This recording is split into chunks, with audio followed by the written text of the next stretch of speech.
Meme stock starting the first trading day of June back in the spotlight. GameStop getting a lift after individual investor Keith Gill, also known as Roaring Kitty, of course, revealing a nearly $175 million position in the video game retailer. This coming after a short-lived rally in GameStop last month, leading to the company selling 45 million shares. For more on where the meme trade is headed, let's get to Chris Murphy, Susquehanna International Group, co-head of derivative strategy. Chris, it is always good to have you on the show. So let's dig into this, Chris. So Roaring Kitty, I'm just looking at his position here, Chris. 5 million shares, a bunch of call options expiring June 21st, strike price of 20, nearly 66 million worth of those. I mean, this does look like a meaningful position here, Chris. What do you make of it? Well, yeah, it is a huge position for an individual.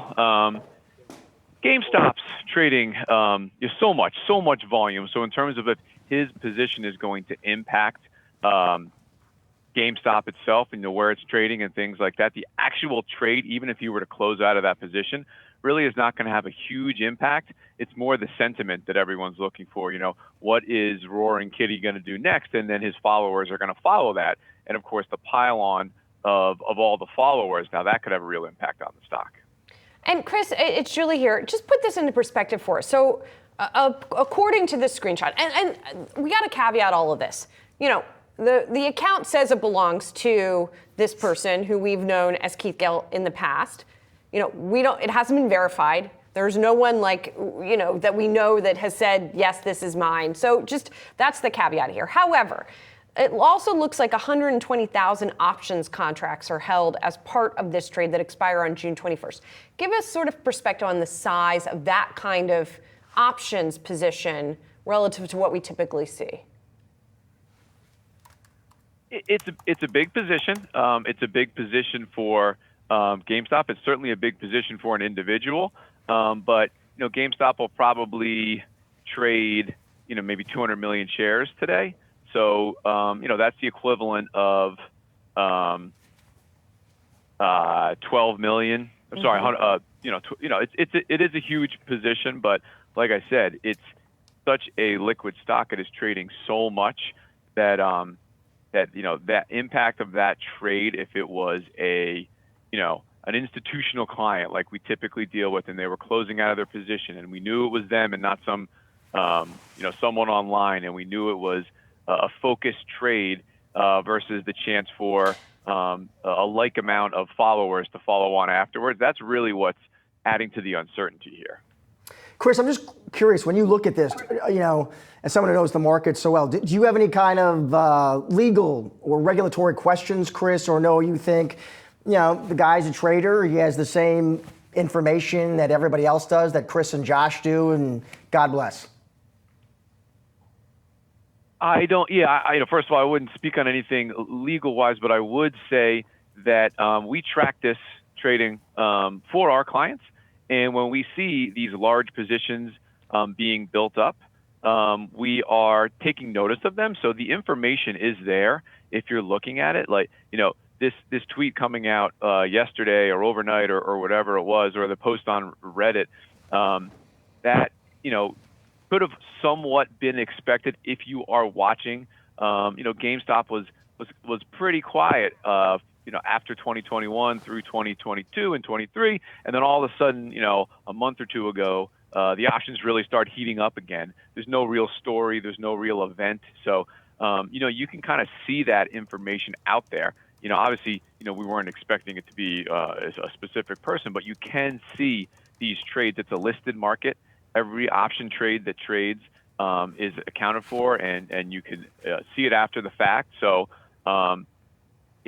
that's why this trading options is challenging. But this information was out there in the world, just not who it was. Well, Chris, so I guess my question is, back when this thing first started rearing its head in 2021, there was this whole narrative about the small retail investors versus the hedge funds, and then the hedge funds started participating on the side of the retail investors, because whatever they would see that would make the money. So I'm just curious now, when you say you're monitoring this kind of activity for clients, are clients also participating in these kinds of trades? I mean, before we knew it was him, did you see other people trying to get in on that activity? And do you see that happening with some of the other so-called meme stocks also?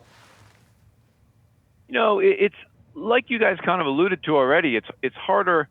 Um, it is hard to trade, and there was a guest in the snapshots before I came on talking about you have to be willing to, understand the losses as well. So, I spend 99% of my time on other opportunities, on Fed events, on CPI, on things like that. I really only look at this when this stuff pops up, and it's typically more media related than our clients.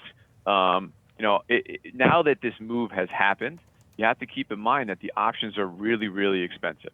So if you're late getting into the options and buying them and trying to hold them for any kind of a long-term period, that's very challenging. And in addition, dealing with institutional clients, they don't need me for GameStop. Like I said, it's incredibly liquid. You can trade options in and out all day long. You don't need an institutional broker for that. So really, we're more using it as a vehicle to field questions, to explain the risks of the options to our clients, and to help them to understand what's going on and whether it's impacting their portfolio or not. And typically, it's not.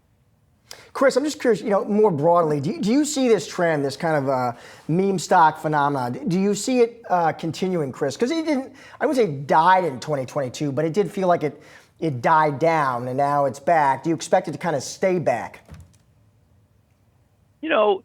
Investors are smart. Investors are creative. When dislocations like this happen, people find ways to take advantage of it. And there's a lot of new call selling of high volatility stocks, and there's people that are providing that to clients now. So things never swing too far in one direction without a counterbalance. So I think that as we saw already, the meme stock movie from a week or so ago didn't last very long. And then you guys showed that graphic before you put me on showing the heat map, and it was just GameStop. I mean, the last one or two times around, people are looking for the next meme stock. It doesn't really seem like that's happening right now. It just seems like this is very situationally specific. Nobody wants to get on the other side of this, shorting it here, because Roaring Kitty did his Twitter post and he did his Reddit post, but he hasn't done his YouTube post yet. So everyone just wants to stay away from this one until it's completely played out. So, the short answer to your question is I think that it's in the later innings of the meme stock thing.